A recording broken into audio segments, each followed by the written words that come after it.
சுமை சுமந்து சோர்ந்திருப்பவர்களே எல்லோரும் என்னிடம் வாருங்கள், உங்களுக்கு ஆறுதலும் இளைப்பாறுதலும் தருவேன். இயேசுனுடைய இந்த ஆறுதல் வார்த்தைகள் மிக ஆழமானவை, அர்த்தமுள்ளவை. எல்லா மனிதர்களுமே ஏதாவது ஒரு விதத்திலே நாம் சோர்வடைந்தான் போகிறோம்.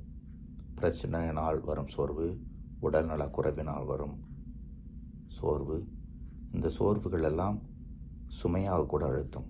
பணப்பிரச்சனை, உறவு சிக்கல்கள், ஆன்ம வாழ்விலே பிடிப்பில்லாதது,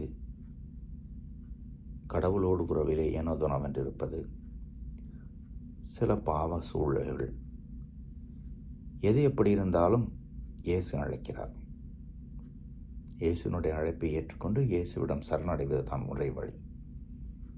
கிறிஸ்துமஸ் பெருவிழாவுக்கு தயாரித்து கொண்டிருக்கிற இந்த நாட்களிலே இதை மனதிலே ஆழமாக நிறுத்திக் கொள்வோம்.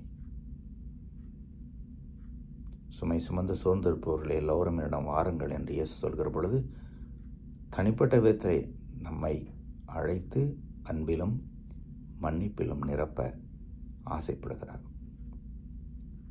முதல் வாசகத்தில் இஸ்ராயேல் இறைவாக்கினருக்கும் கடவுளுக்கும் உள்ள உறவிலே கடவுளுடைய நிலையை இசையா இறைவாக்கினர் வழியாக உணர்கிறோம்.